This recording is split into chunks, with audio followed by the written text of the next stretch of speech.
This is it. Shot him. Shot him. Say shot him, not killed him. Oh, the inhumanity. One paramilitary less in Revachol. The lieutenant raises his right arm to hush you, while the lieutenant listens, holding his breath. I had them in my sights. Both of them. Him and the whore.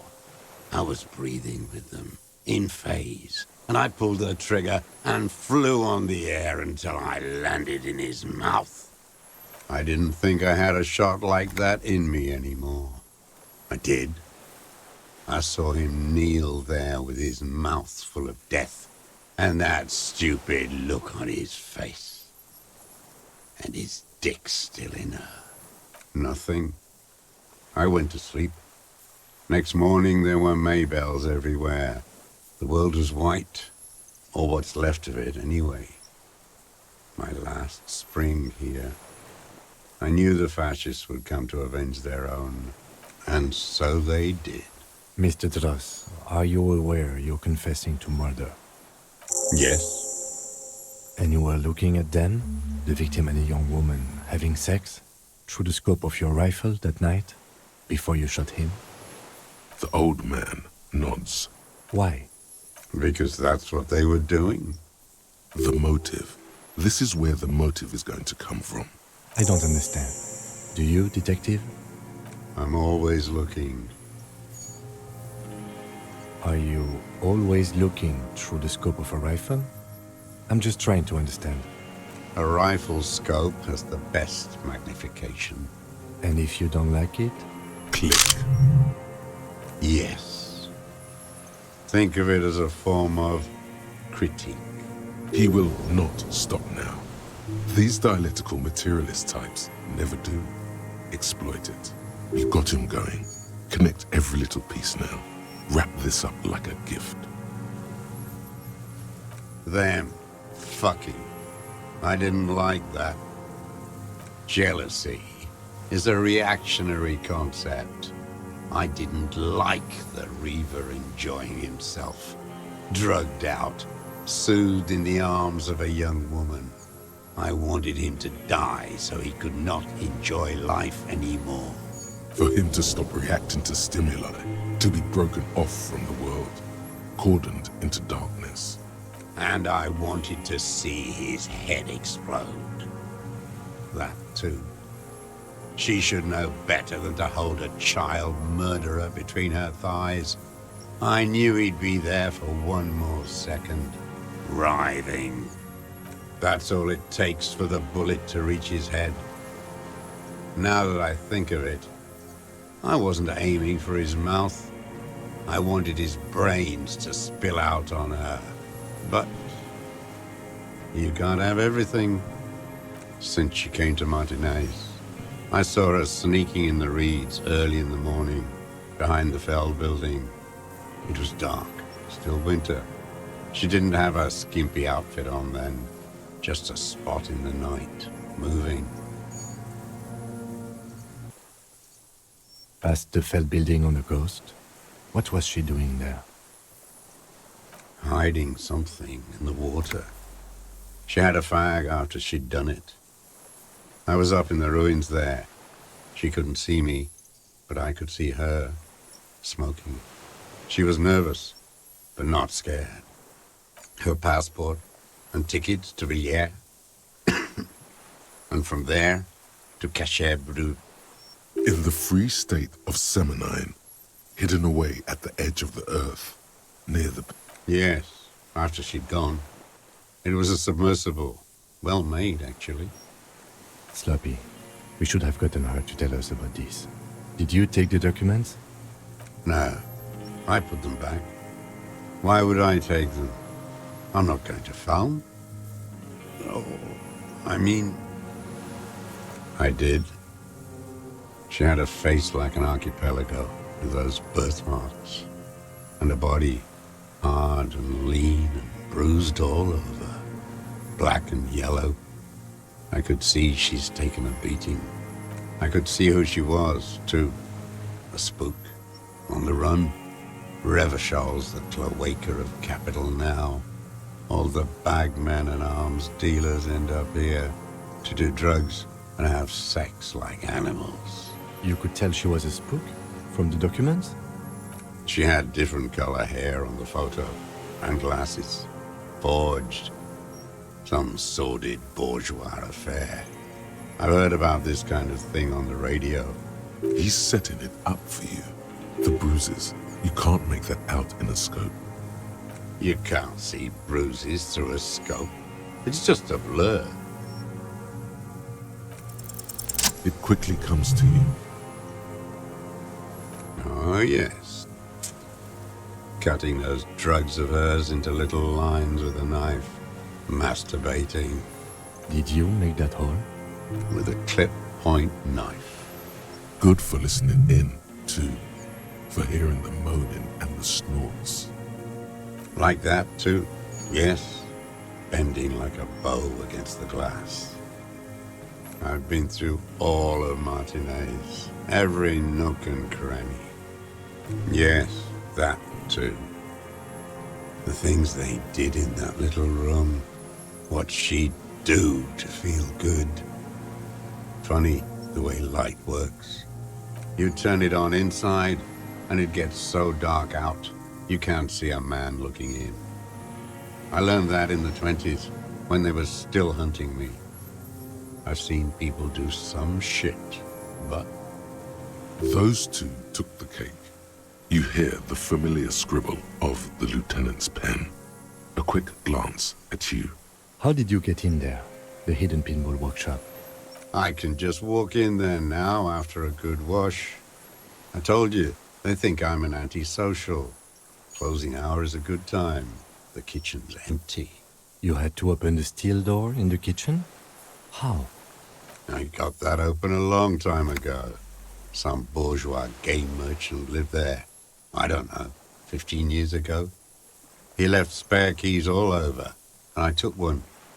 Then I saw her turn the light on one night in my scope.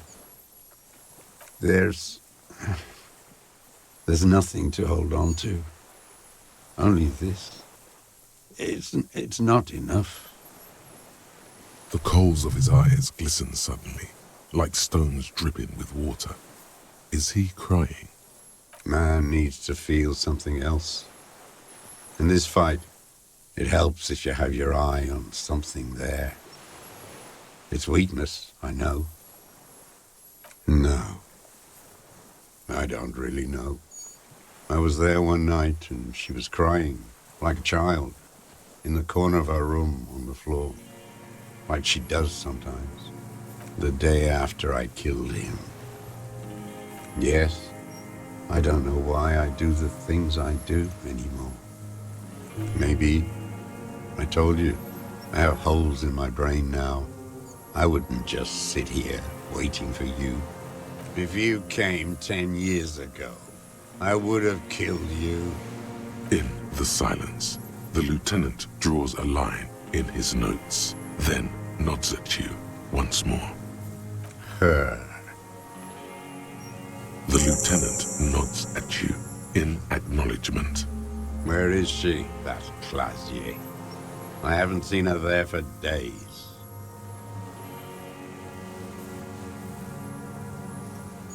Gone. I knew it. She kept staring into the scope this last week at the island, like she knew. She'd look at night, crying or smoking on the roof, staring right into me. It doesn't matter. He knew she knows. She was looking at the island, figuring it out, day by day, cigarette by cigarette. We could get more. We've got him talking. Who knows what he's seen and done over the years? A tragic comedy. Druggies, prostitutes, and rentiers. A strange little engine seems to fire up in him again. It straightens his back.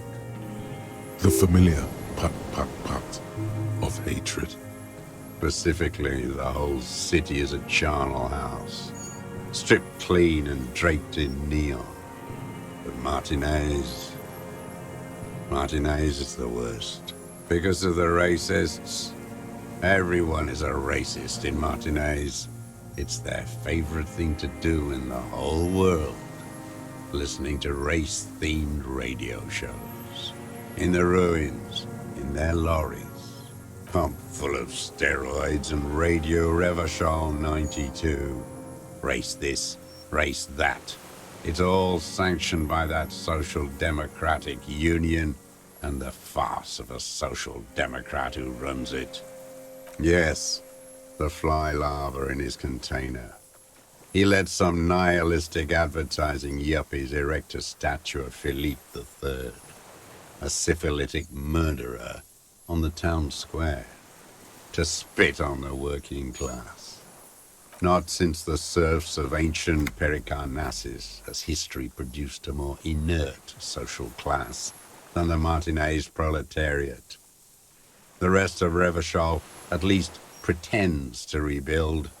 These people still live in ruins. In tents, like animals, like those boom-boom morons on the ice. A pity they didn't drown in that tent of theirs. The worst of them is the blood-drenched Sucrion on her yacht, licking her lips. The old whore's gone now. Her gun-toting porcelain men are dead. So, actually, no. The worst is that old cock parading around in his uniform, throwing balls all day. It's not enough that the racists and liberals are dancing on our graves. The old loyalist ghouls still parade the ruins too.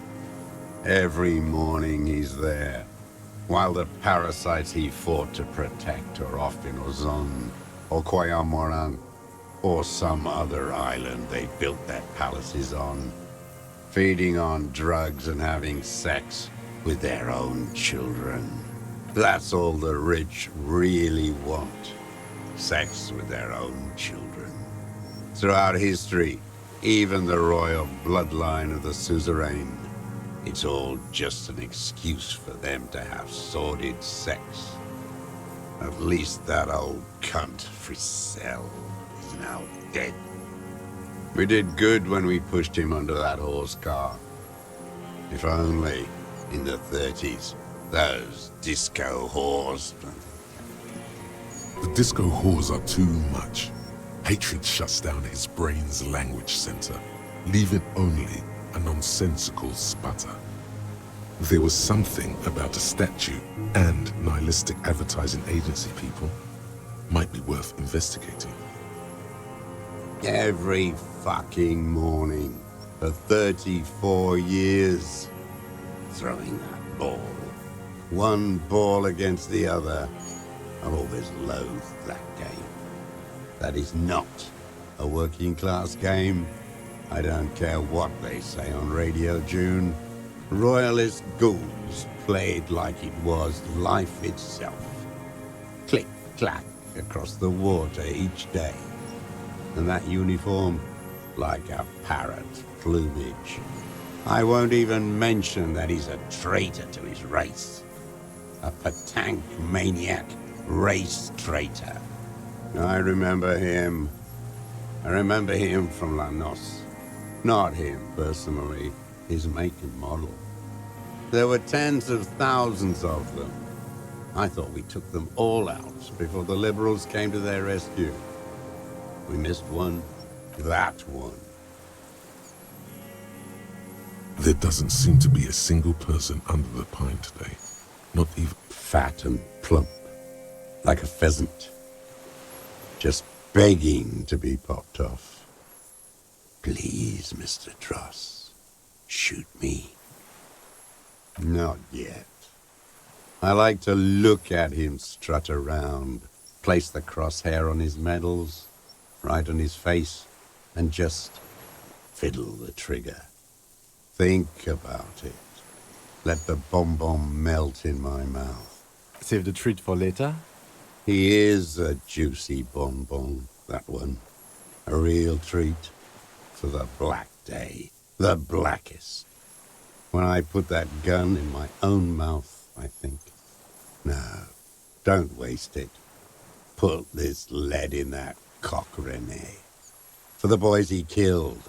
And then I look at him throw those balls, and I suddenly feel better. I even hid one bullet, so I'd always have one for him.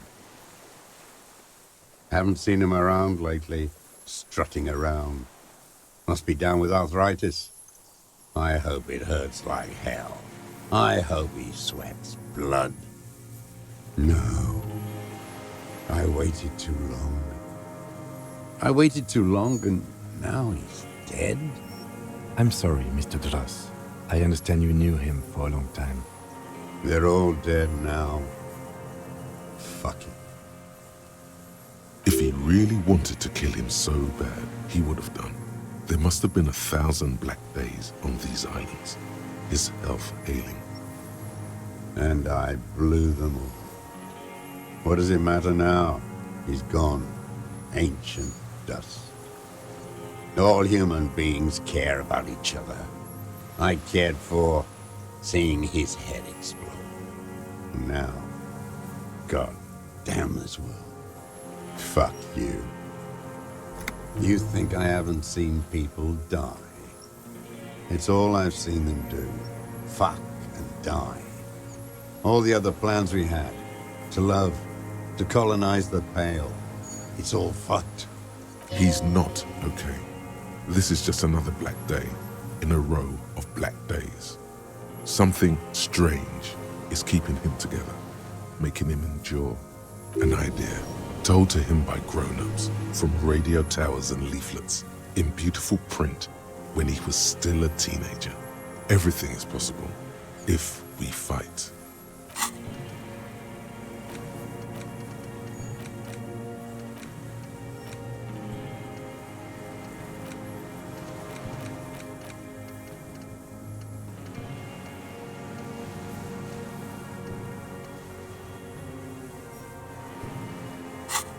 And then he lost it. So did they all. I don't want to talk about goddamn social democrats. Traitors is all they are. Brain dead. Frizzell the First. Philip the Second. What's the difference? Syphilitic murderers the lot. I don't want to think about those things anymore. I'm tired of all of it. I don't even care about those whores anymore. Get it over with. Take me in. Glad we talked about what?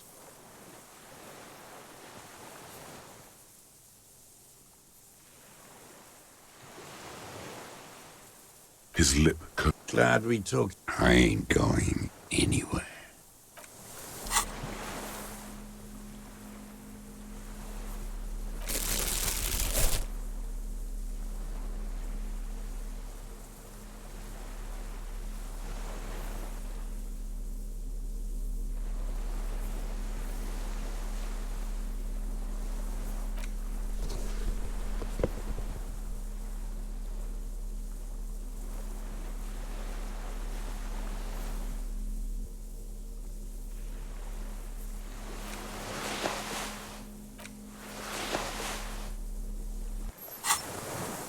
The old man stares despondently at the logs.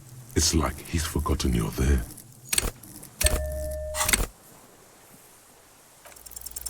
What strikes you about this gaunt man is not the stomach pain, or the cough, or the malnutrition.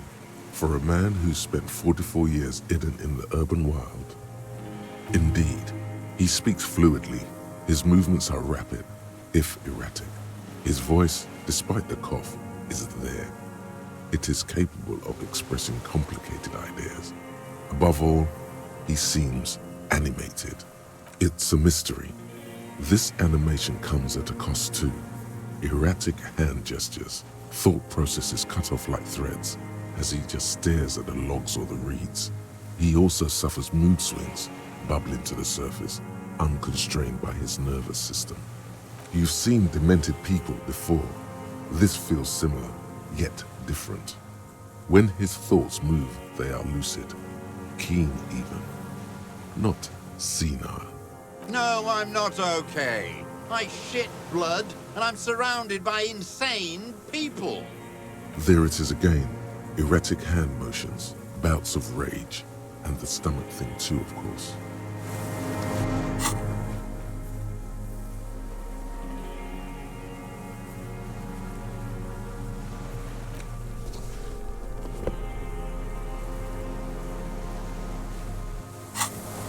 The old man stares. What? But you said I would be taken to the... Your Wayfarer rights have been suspended. Information provided to the officers on the scene will be used against you by the prosecution. You will be given legal counsel within 1 week and must face court in 44 days. Do you understand? Do you understand? But... No, I don't want to. I have to stay here. He's sweating. Beads are forming on his forehead. Your confirmation is not required, sir. Now on to the boat. Not really. We could escort him to the pier, then either one of us can take him inland while the other stays here, but... But then, who watches him while you're coming back here? You come back for me? How about I go and send a boat back for you? What is this farce? This is a fucking farce. I can't. Lillian, you could ask her maybe. This is no harmless old man. This fucking world. This world. What is this? No, listen. Listen now.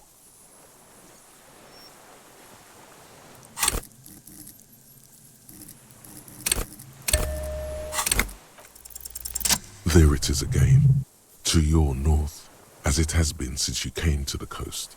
The reeds whisper, stalks rubbing against each other. But then, in the middle of it, something completely different. It sounds like a bow, very slowly being drawn against the strings of a violin. A very small violin, made of reeds and rushes.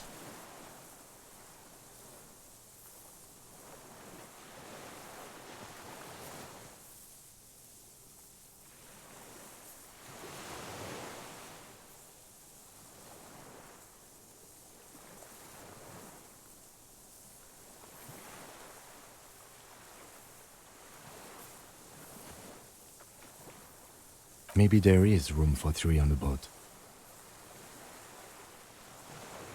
What? What are you talking about? Is this really us?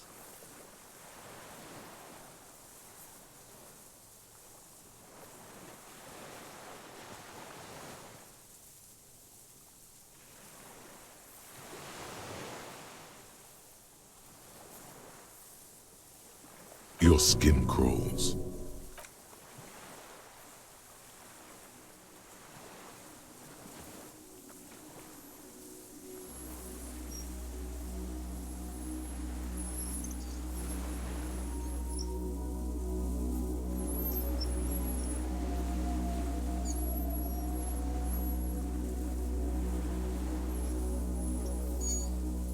A delicate tangle of arms and legs unfolds from the reeds, limb by limb, to then just stand there, moving its scythe-like arms in ghostly silence.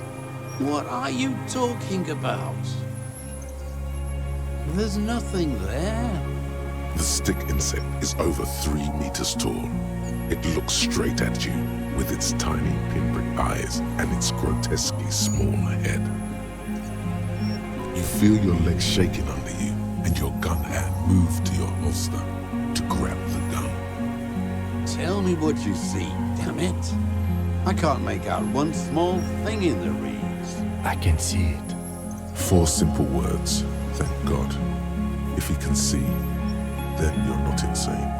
But that means it's really there, spinning slowly, in absolute silence. Its limbs long and slender. Be very, very careful.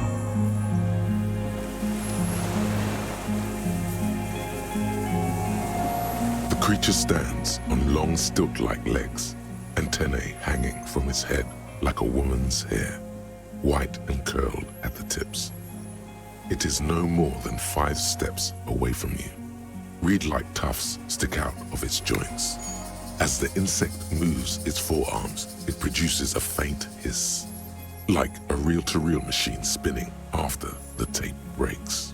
The hiss is different from the strings you heard before. It says something else in a lower pitch. Ch, ch, ch, s, ch. It is. You glance over your shoulder. The lieutenant holds a piece of milled aluminium. He begins to pull it open extremely carefully. It's the camera.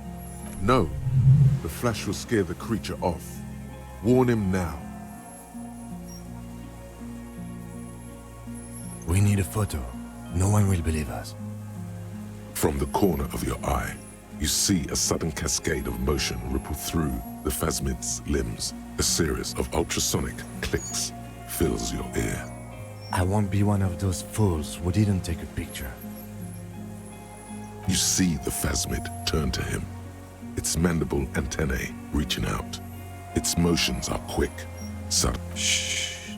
Okay. The spindly mechanism turns itself back to you, its antennae taking their measure of the air, slowly.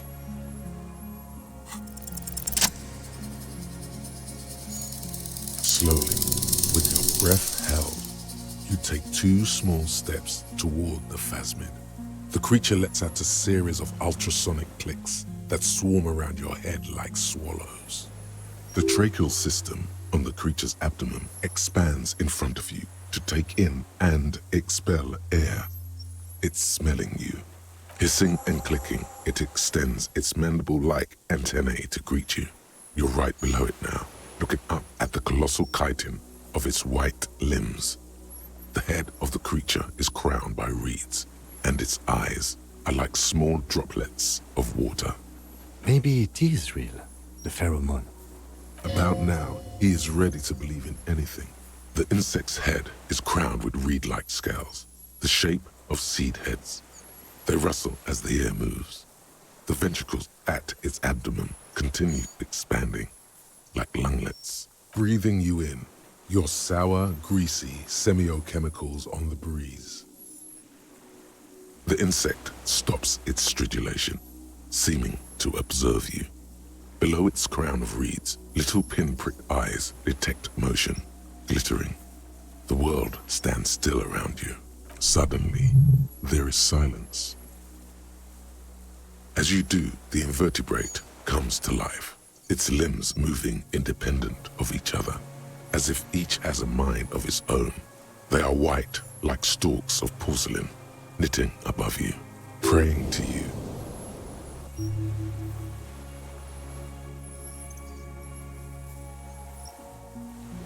Unwittingly, the insect continues its stridulations. As it moves, tuft-like structures still pretending to be plants rustle along on its joints. No reply. A total ancient silence comes from its mouth, along with what appears to be some kind of foam. The stridulations of its limbs continue all around you. The invertebrate stops, raising its scythe-like arms and tilting its tiny head, formed from the fused plates around its mouth. For a second, the effigy is frozen. Then it nudges back into motion with a click.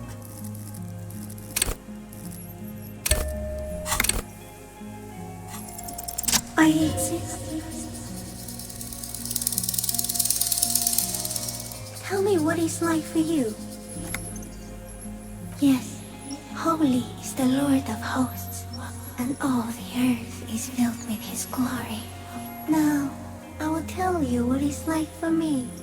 For me, it is a series of half-lit images, a kind of darkness, being intruded upon, transient, dim, moist, shapes of plants and animals, and internal sensations, a swarm of sounds, tiny vibrations on the inside of my forearms, All speak of complexities totally beyond my understanding.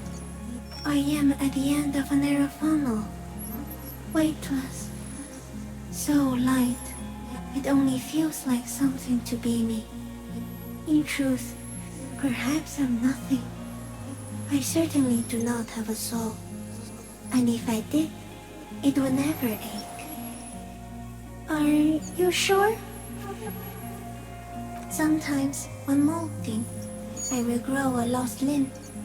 One time something went wrong, and a small leg replaced a missing antenna. No, the leg tried to move around independently, making it hard to walk. Yes, thankfully someone ate it. The next time I molded, I grew an antenna again. So am I. I was born to detect sucrose rewards and semiochemicals. What were you born to detect? I can also detect pheromones.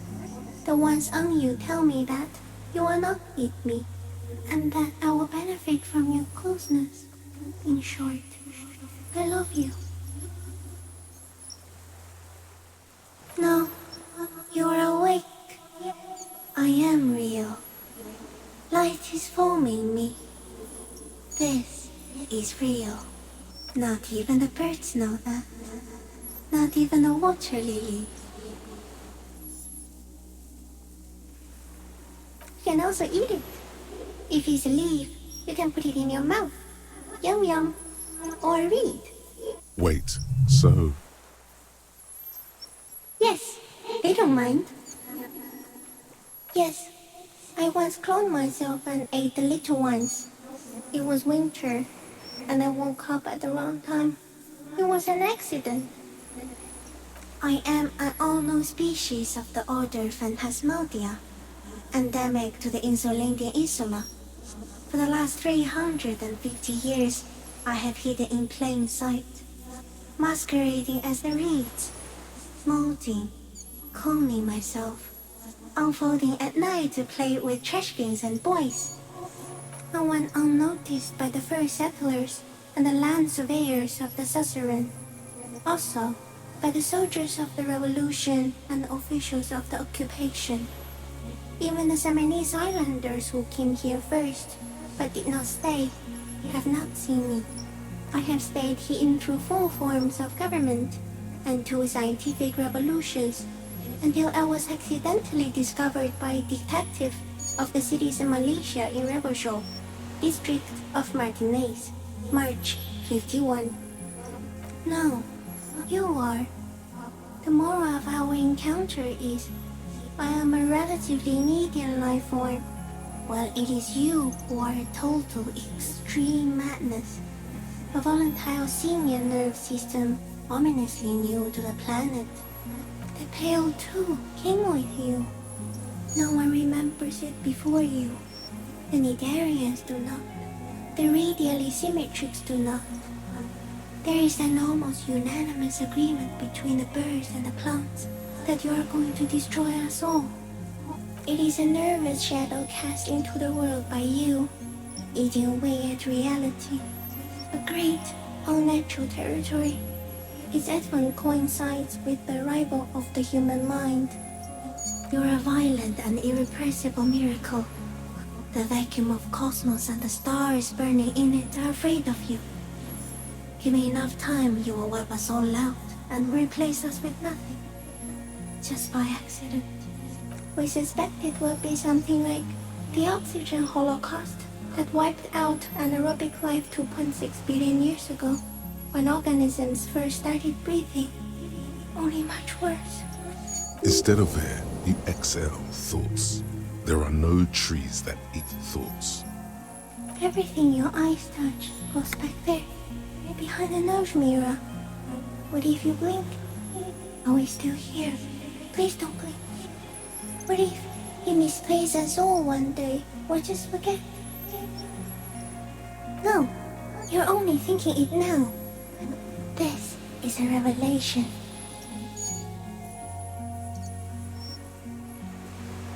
Simian Butcher. Soon, one of you will close your eyes and open them to see that none of this ever existed. It doesn't look like that, no. You're just staring at it. Okay. Is it somehow related to the case? I think we should take the picture, and then you should back away from the unstudied species. No, there is one more.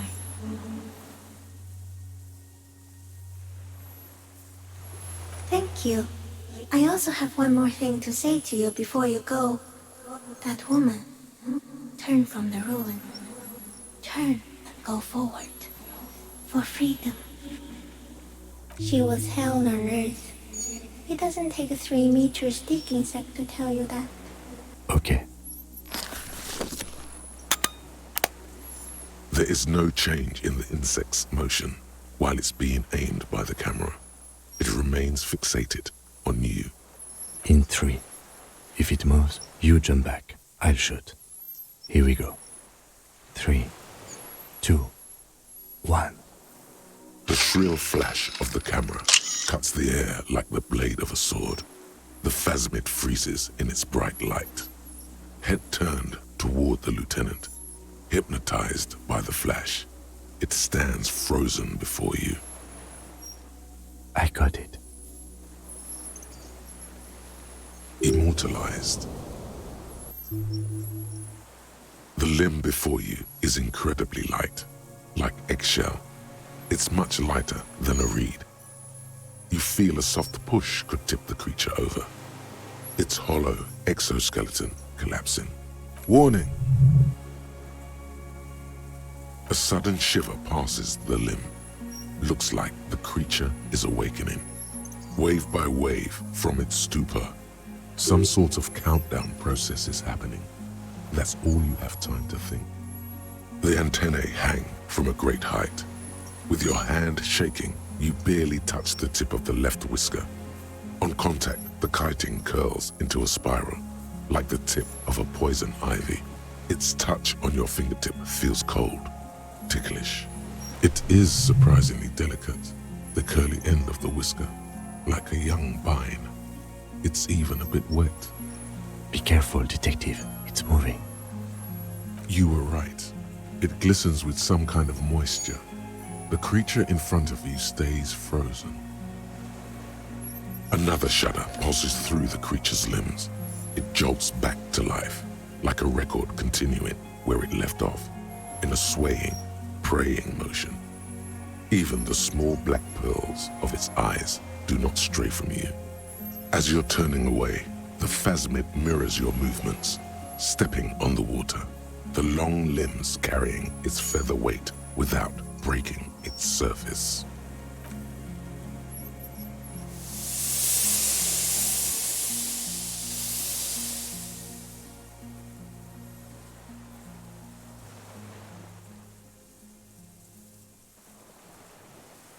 And just like that, it's gone, skating away across the sea's calm mirror like a skipping stone, leaving nothing but circles on the water.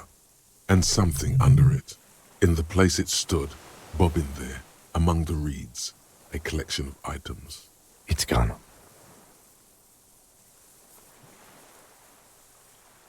Apparently, yes, like a water strider. Only, I've never seen anything like that in my life. Looks like a nest of some sort. We should have a look. What now? Our suspect is not looking so good. We need to check on him.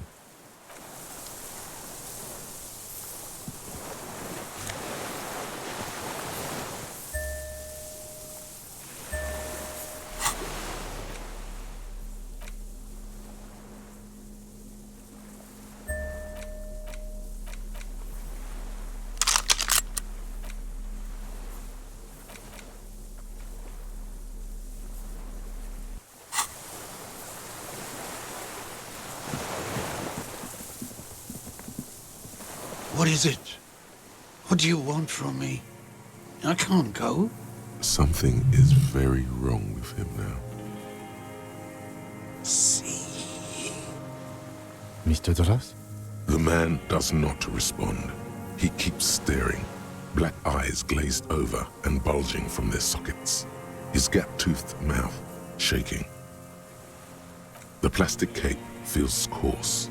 A light shiver passes the man. Other than that, no reaction. He feels small and frail.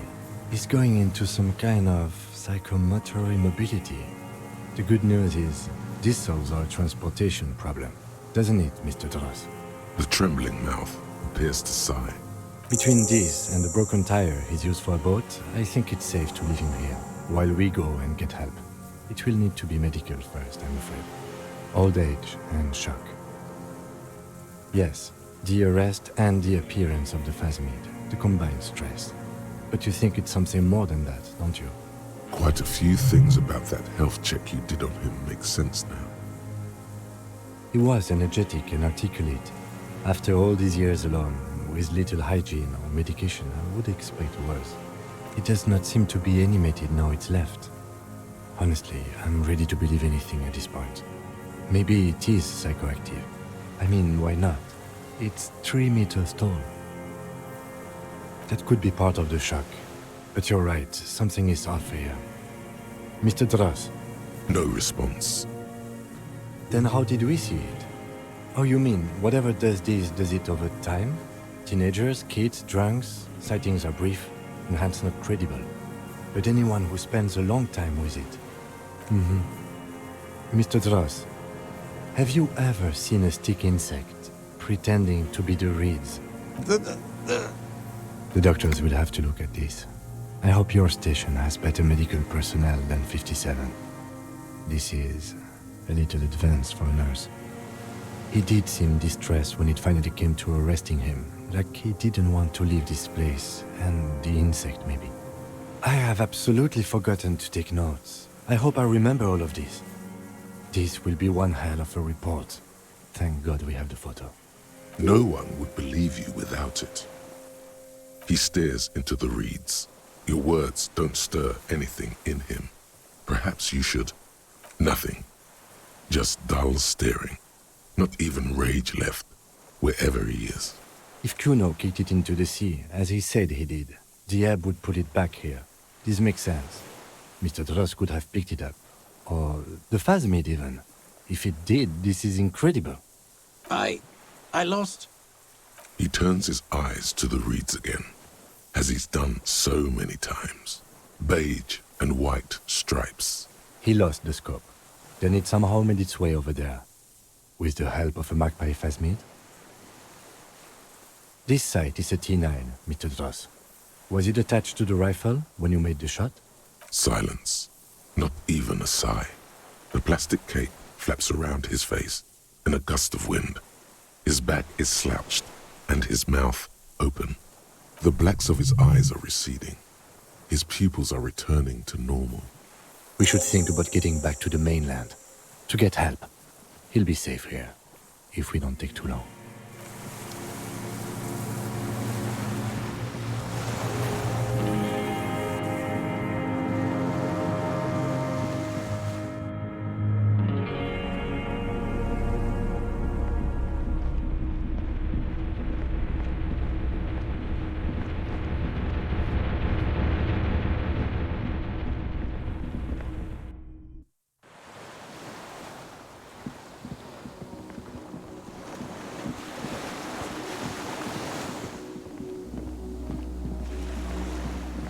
The skiff is... Let's.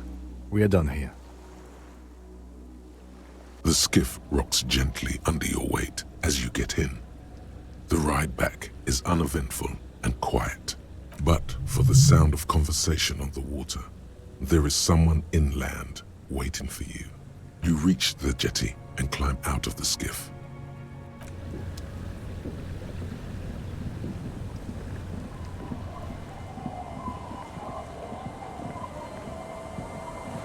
Look what the tide brought him.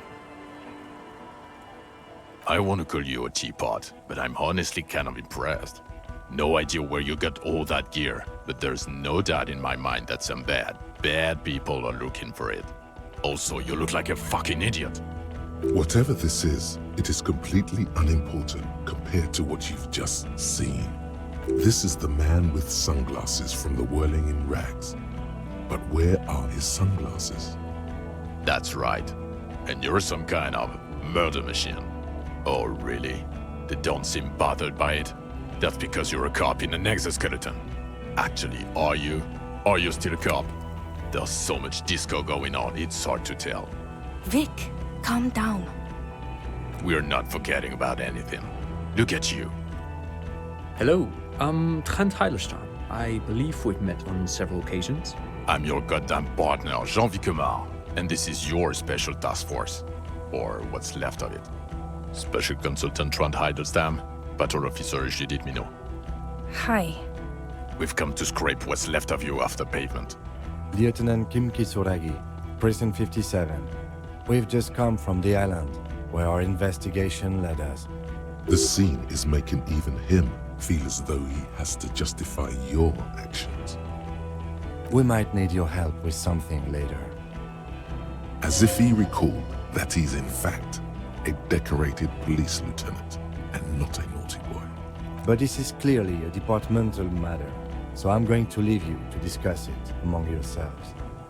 It's good to meet you, Lieutenant Kitsuhagi. Letting the lieutenant know he shouldn't feel embarrassed over the shitstorm that's about to befall you. Ari, we want to help you. Trent, I believe this is where you come in? I don't quite know what I'm doing here. I was asked to participate as an expert. I think I need to manage your expectations a little. I'm at best an enthusiast in cognitive science. My background is in something else entirely. I engage in neurology on a merely theoretical level. In fact, I should probably get going. No, Trent, it's too late. You're part of this shit now. What have you got to say for yourself, shit kid? What does he have to say for himself? He left you to catch the bullets. Shit, kid. What an interesting moniker.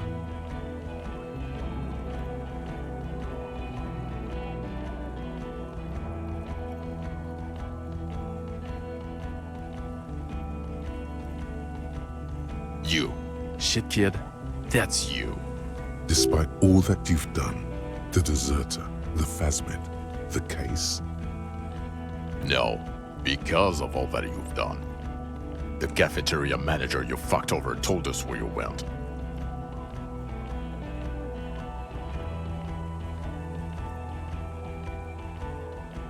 Strange. He didn't mention that. In fact, the establishment didn't look safe at all. There was a giant aerograffito in front of the building. It was on fire. I knew it. Didn't I tell you, Trant? I told you it was our shit, kid.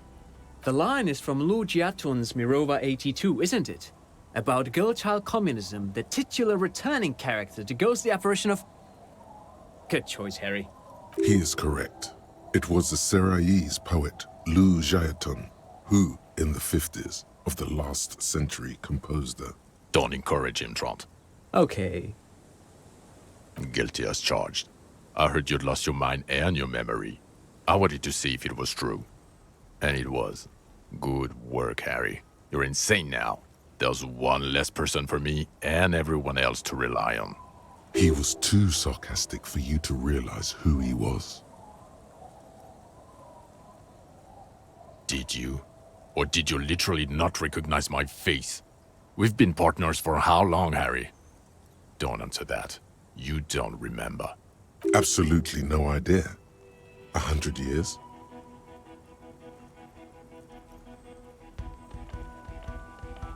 Lieutenant, my name is not Horse-Faced Woman.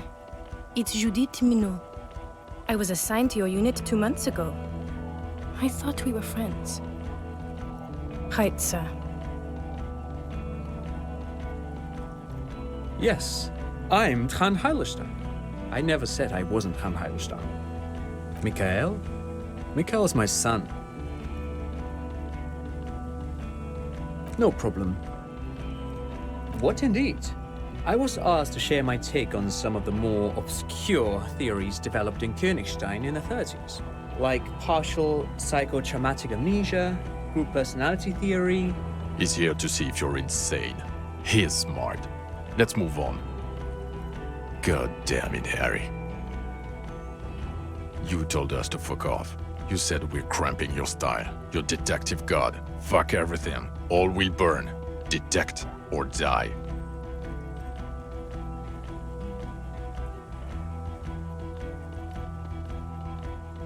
It wasn't like that. Fuck you, Harry. We didn't know there was gonna be a tribunal, did we?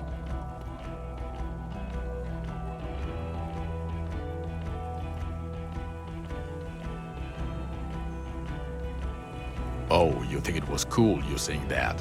Aesthetic somehow? You were crying when we got here, breaking things. You said we were going into the abyss. None of us wanted to see the abyss. So we fucked off. Like you told us to. Yeah, Major Crimes Unit, under Lieutenant Dubois and Vicomar. Ring any bells? Refresh your memory? It's a goddamn Major Crimes Unit. There's you, me, Jude, Tron fucking Idlestown, and Guillaume Baby. I'm technically just a civilian advisor. Oh, fuck you.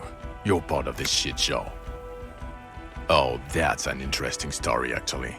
Guillaume Baby is a police reporter who joined our team. He was really good. Then he left because he lost faith in your ability to lead the unit. Other people have left too. Good, smart people. People we won't get back. Only me and this really patient patrol officer are still here. And Tron because I'm forcing him to stay. Do? It's a major crimes unit. We cleared the desk of cases so Precinct 41 doesn't look like the worst station in town. We are shit tier now, Harry. Because of you. The 41st isn't... Duped? Hey, here's a brilliant idea. Don't be a morbid drunk and you won't be duped so easily. Yes, I'm still Kinki Solagi, still a lieutenant from Precinct 57. The bells aren't ringing because you have brain damage. Trant, this is where you come in. How bad is it? Well, he doesn't have visible tremors, he talks without slurring, he can drive a boat, he's standing, reasoning. All good signs, but complete retrograde amnesia, episodic and semantic. Meaning, you forgot both who you are and the definitions of money, Isola, pal, and so on. As displayed in the station call, our interactions with him, and I don't want to be a snitch, but also mine with him before when Harry did not seem to know who I was. It's all very interesting. Interesting? Yes, interesting. I have my theories, but I would like to hear Harry's thoughts first. Harry, what do you think happened to you?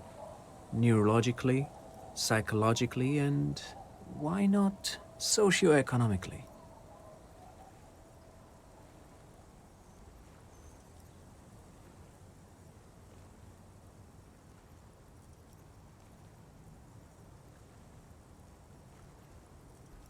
Son of fucking Long here. Detective far out son of Long on the case.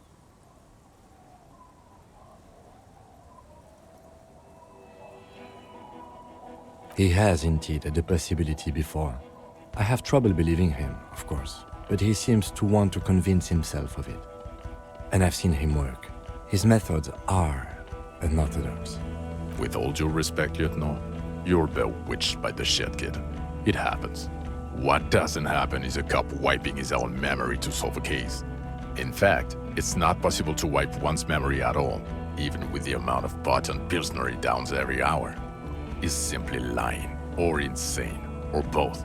Detective Vigmer, I'm not saying he's the son of Lung, but lying? I mean, he has blacked out before. Yes, a couple of times. After some of the more serious benders. One was after the two drunks case, the other when we looked into that mural. So you don't remember not remembering. Beautiful. Interesting. So at first he dipped his toes into it, prepared. That's where he would have gotten the idea, yes. Practice. And then he used alcohol to get there, so to speak. What do you mean? Well, here's my theory. What if this is an absolutely normal reaction to the world we're living in? What if this is not a significant anomaly at all? Something to be explained, approached as a defect? Look at the sensory input here. Look at the ruins, the neon. Listen to the radio, the multitudes, the people. Live here for 40 years. As a police detective, he's like a magnetic reader on the world tape, to borrow a known metaphor. Harry's been pushed flat against it. Total input. Hardwired to the free market. He just needed for its end. Okay, Trent, thank you. That's absolutely meaningless. I'm glad we brought you. Will he or will he not be able to work in the major crimes unit? Is he a cretin now? I want to know that. He's not a cretin, and he is able to do work. If not in his previous leadership role, then as a line detective.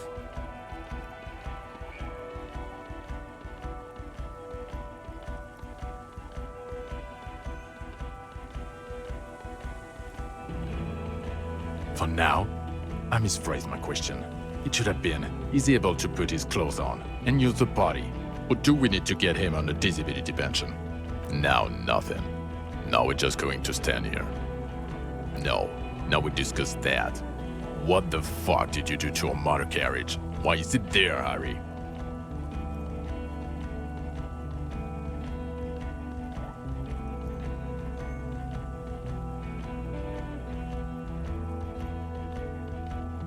Ha ha ha. Ho ho ho. Tequila sunset. Not sunrise because you're almost dead. So funny, Harry. Thank you for fucking me. Thank you for destroying 45,000 real of police property that's coming out of my payslip. You know that, right? You're gonna get fired, and I'm gonna pay till I die. It doesn't matter. Your badge, Harry. Show me your badge. In a rush to demonstrate your badge, your eager fingers can't sustain a grip on the smooth plastic, and the badge slips out of your hand.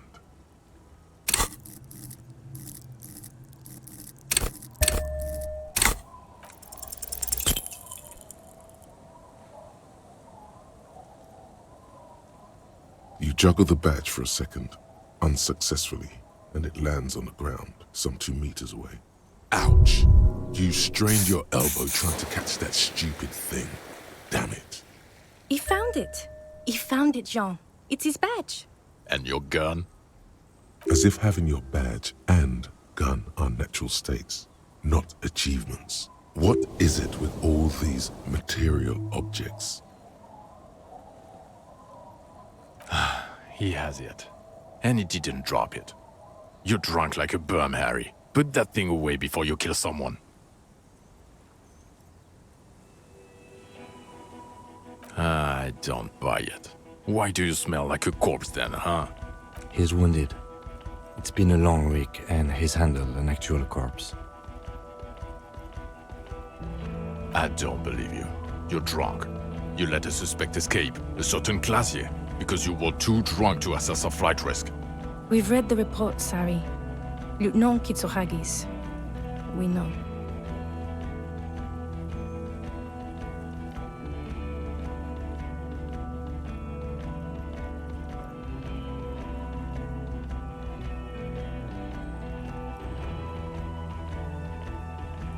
Oh, well, if she was specially trained.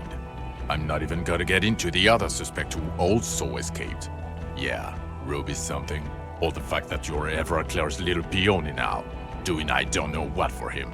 That's small-time stuff. That's nothing. That's a humorous anecdote. Compared to the 6 people who were gunned down, the streets are literally red with blood, Harry. It was fucking mass murder. He did everything he could. We did everything we could. The company hired and vetted mercenaries. Lieutenant Dubois got between them and the locals. He did so at considerable risk to his own life. He was shot and survived only because of his armor. We stopped an execution, not a negotiation. The loss of life was minimal compared to what it could have been. Detective, it's better if I do that. It's so much better if he does this. 1,000,000 times better. Thank you for the input, Lieutenant Kitsuragi. I didn't mean to suggest you didn't handle the situation. You've spent the week with him on this case. What is your take? On the case? On Lieutenant Geoffrey Dubois. Well, the drinking, the lost gun, also losing his badge, that's all true. And he's been drinking on the job. The man sighs deeply. Then there's the superstardom. He likes to, from time to time, allude to being a superstar law official. At first I thought it was a joke, but now I'm not so sure. He says disco about 20 times a day. It's odd, especially in light of his political views. Detective Dubois is, as you may know, a hustler. He recently commissioned a monument to his own grind in the middle of the roundabout, which is just. And then there's the motor carriage in the sea, something I was not present for. But despite all this, he is a great detective, one of the best I have seen, in fact. He can talk human beings into telling him anything, and he doesn't stop. In all the time I've spent with him, he has not once stopped working on the case. He is tireless, madly driven. Well, except that one time when he stopped to sing karaoke, which, by the way, I have to disagree with you, Mr. Vicmar, was a valiant effort. He really sang his heart out. Okay, he did something. Other than that one time, he has tirelessly worked on the case, and he solved it. We have a confession, a murder weapon, and the perpetrator, locked on the island right now, awaiting transportation. He apprehended a straggler who stayed hidden for 50 years, ever since the revolution, who's probably committed other murders over those years. Oh, and he also discovered a new species. A new species? A colossal stick insect. It was on the island, camouflaged as the reeds. It unfolded from the reeds. I think we may be dealing with the Insulindian phasmid. He takes out the photo of the phasmid and shows it to the officers across the yard. The wind blows, flapping the glossy rectangle in his hand. You hear gasps beneath the howling of the wind. As you can see, it's about 3 meters tall. In fact, we think it may be the largest land invertebrate ever discovered. Fucking hell. Is this somehow connected to the case? Detective? The old man was not aware of the phasmid's presence. Exhibiting a strange, atypical dementia, he fell into a stupor after its appearance. He became near catatonic. So it is connected. I must say, this is absolutely extraordinary. I don't even have words for it. Yes. It really does make it hard to fire the drunk. Now you make your case. Now is the time. Now or never.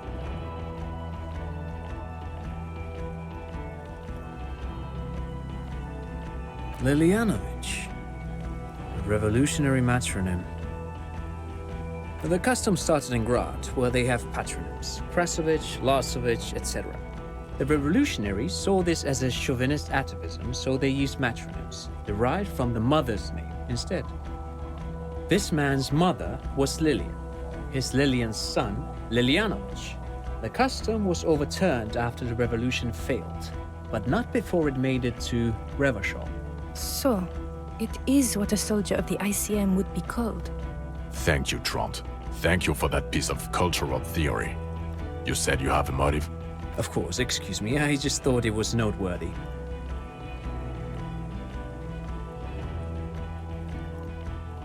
Jealousy. I thought this Lilianovich was an old man. To have been hiding for 50 years. Like 70-something.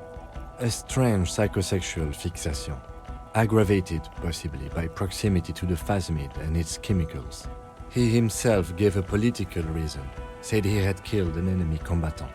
Also, we have ballistics from the gun, matching the bullet found in the dead mercenary's head, and 2 officers on the scene that Mr. Dross confessed to. It's a clean win.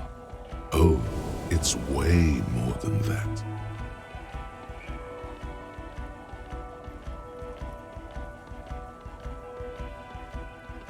Masterpiece. Get over yourself, Harry. I can still smell the booze on the wind. God damn it. Doesn't it ever leave? It is there, like in your bones or something. It will pass in time.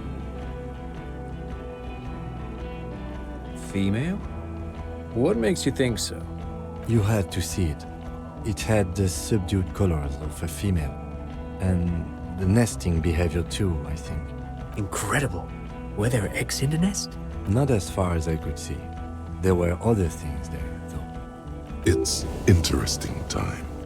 Forget about the rest. Actually, you know, this would indicate it was a male. This is far from anything in my field, but I think such nests are called bowers. They are for attracting mates. Bowers are built by males of the species who can't afford colorful mating displays physically. This one was plain colored. Of course, as I said, I'm only guessing. I didn't see it. It must be robust if it can move a whole helmet with its limbs. As in cloning itself? What makes you think so? Well, then it wouldn't matter if it's a male or female. The bower would just be rudimentary behavior from before the parthenogenetic mutation. That makes sense, yes. Very interesting. Such organisms are extremely vulnerable to disease. A single strain of bacteria could wipe out the whole species. We're probably looking at conservation efforts here. In his mind, he's already planning a nature reserve and knows a good guy for that. Yes, but also reed-colored, beige and brown, a little green on the outside. After unfolding from a single stalk, it still retained parts that looked like reed tufts on its limbs. Incredible. The PR value of this is exceptional. Carp discovers new species. Maybe even discovers the Insulindian phasmid. No, that's too much. This would really help with some of the problems we've been having. Absolutely, this is great. This does not say vigilante murderers to me at all. This says science, news, human interest. You know, it's a really good thing you have that photo. Without it, You're doing good here. Perhaps only for a moment, but still. Quit while you're ahead?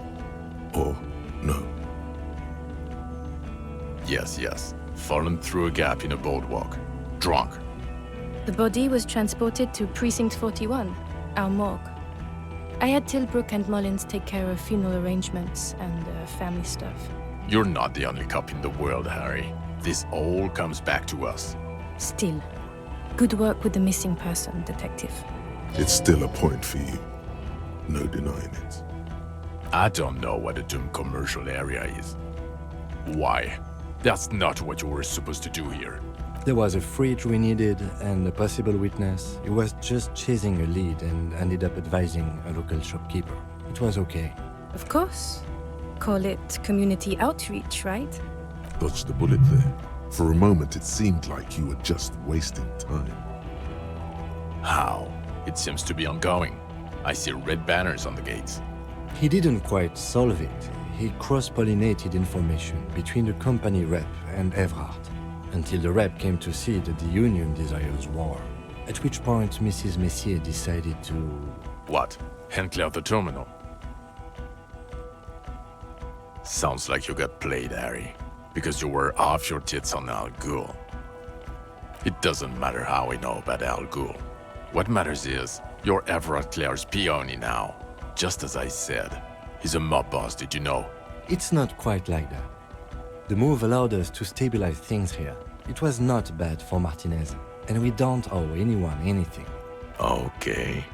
Silence. Good. The man doesn't know what to say. I don't want to, but you discovered a new species and solved the murder. So I have to. Jude? Anything that ends the trial is okay with me. Agreed. The public relations potential of this is too valuable to let go. Okay. We have vehicles in the square, and the perpetrator needs to be taken into custody. Let's go. The man looks westward, impatiently, jingling his car keys in his pocket.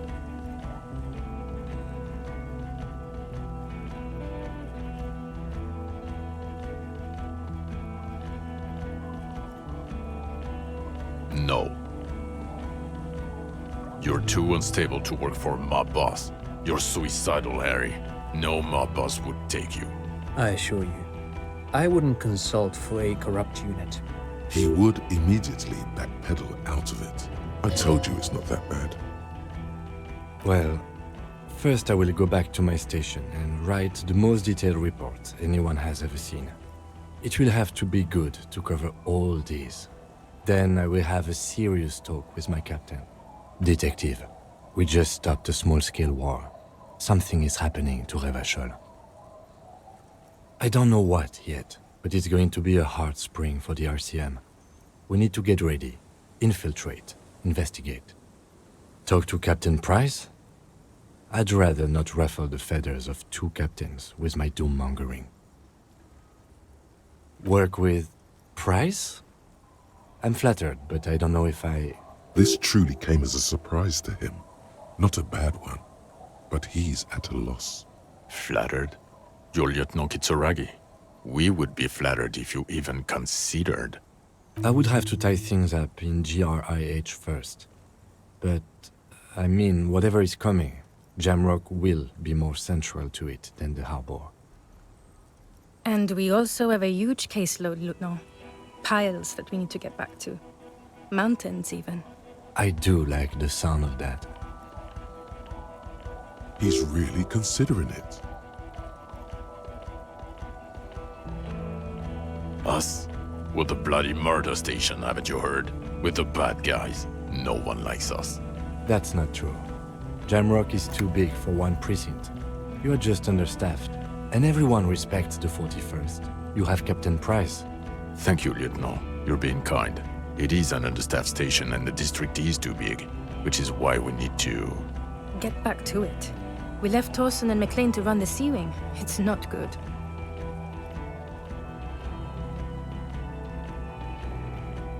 Mac the Torso Torsen and Chester McLean. They're not fit to run a wing. Believe me. Things are shaky as it is. They are damn iconic though, Torsen and McLean. Yeah, not like us. Two clinically depressed old men. Where's the contrast here? We are garbage. God. There are 4 wings, Harry. A, B, C, and D. We're in C. It's made of losers and clock punchers. You and I reconceptualized it as a task force. It was a mistake. There's also a lot of outside help involved, not only me. Other losers too. Ptolemy Price? He's the son of the old Price, one of the founders of the RCM. He's one of the most highly regarded men in the force. You're lucky. Somewhere under the curved roof of a former silk factory, shaped like a ladybird with 2 chimneys, Police Captain Ptolemy Price sits behind a heavy wooden desk. Resident medic Nix Gottlieb pours him coffee. It's silent in the captain's office. They speak of change, the city, the tension on the streets. They speak of the events of April and the blood on the streets in May. So he remembers that. Yes, there may have been a raid on some churches. It wasn't good press. Shooting up churches never is. I was out of town, to be clear. Our enemies were hiding in a church, to the best of our information. That's it. I'm not talking about this anymore. Your security clearance is shit tier right now. You have to wait for it to go up. He means it. The RCM and its enemies will not be discussed on this coast. Your clearance will not go up while you're within earshot of the Union headquarters. Okay, it's not the bloody murder station. It's an old converted silk mill with green desk lamps and a coffee corner. A lot of good people work there, hard, every day. Jamrock is the largest ghetto in Revachol. Faubourg, technically, but it's divided into 11 districts. Jamrock only has us. The press will blow over. Jamrock is lucky to have you, and it's often considered to be the greatest of the districts. You're lucky to have it. Thank you again, Lieutenant. Who is Lena? She lives at 1113 Tabernacle Road in Jamrock. Tabernacle? It's on the way over. Near where you live on Perdition. Fine, if we're gonna drop you off anyway. She and her husband were conducting the search for the Phasmid. It's their discovery, in part. They should know as soon as possible. It would do you good to deliver some positive news for a change. Who are you? You're a gym teacher, Harry. Well, obviously you're not a gym teacher anymore, but... Before you were a cop, you were a gym teacher in Coron. It's getting really cold outside. Should we maybe... No, a regular one. You haven't told us about that. You just told us about being a gym teacher. Harry, it explains everything. The running around, the jumping, the bicep girth, your inexplicable facial hair. Some of your more old-school wording choices. Your posture, even. The constant stretches. God, even this javelin-throwing freak here. Of course. Contact Mike. He's been on about Mike again. I hate that guy. Oh, you don't say. Does he also vault an impassable gulf of finance and privilege? It is getting cold out. In your 20s or late 20s, you've really let yourself go since then. Yes, you taught gym in school. I believe that's the term. Taught gym at a high school. You were a high school gym teacher. The smell of sweat and glue. The worn floorboards. Kuro is just east of Jamrock. It was a short walk every morning to the baseball field or the sports building. High school. Harry, your goings-on with Kuno, Andre, Acel, the whole thing on the ice. That's why you are so juvie. The regular. You found some chick. She inspired you to fight the big fight. Be more than you are. All that. You, every morning, walking from Voyager Road to teach gym. She, leaving for the academy with her spring coat on. The air filled with the smell of smoke and raspberries and incredible hope. An ocean full of hope. I knew it. I knew no normal human being can run like that. He's an honest-to-God gym teacher. It's not a mystery. Some chick fucked you over. Also, you were drunk. You really went with it too. Really maximized the damage. Dubois? It was Dora Engelund, I think. You've said her name, but you weren't married. You were engaged. No one is married anymore. This is Revachol. God, I don't know. 6 years ago, she was way before my time. 6 years and you haven't gotten over it. What the hell is wrong with you? Yeah, or 7. You're not doing too good there. It's an old man thing. 2 old years equals 1 normal year. That and Dora Engelund really tore you a new one. A big one. Incredibly bangable. Extremely fuckable, Harry. Gorgeous. A gorgeous bourgeois woman. Wayfish. Like a Welkin, basically. Snow Welkin. Blonde Welkin. Pain Welkin. I've only seen a picture, but it's obvious you formed a real spiritual connection with how pretty she was. One you never recuperated from. Look, the sun is going down. It's time to go home. I think she taught in the Académie des Arts, east of the river. Way east. Hard to say which came first, the middle-class chick or the drink. Egg and the chicken kind of thing. My point is, you need to see a psychiatrist about this shit. Not a psychologist. Several degrees harder. Is there something harder than a psychiatrist? A forensic psychiatrist? Go talk to that. In other words, he's heard enough about this. Good. Fuck it, let's go. Tron brought his motor carriage. It's a 20-minute drive to Jamrock. Under the evening sky, the great district turns on its lights. A chessboard of wooden houses, 80,000 living souls inside. Fire traps as far as the eye can see, from Main Street to Precinct 41 atop the motorway, to Boogie Street forking into the dark horizon. You close your eyes and hear the dogs bark. A lone woman sits by a factory window, dreaming of meteorite strikes. On Rue de Saint-Jérôme, a square bullet slides into a square-shaped chamber. In Old South, a man without eyelids smiles. Spring has come. It's time. Torsen? Yes. McLean? Yes. Heidelstein? No. Vicmeyer? Yes. Dubois? Yes. Really? Nix Gottlieb looks up from the list. I hear he's quite unstable. You say that like it's a bad thing. Captain Ptolemy Price points his pen at the doctor.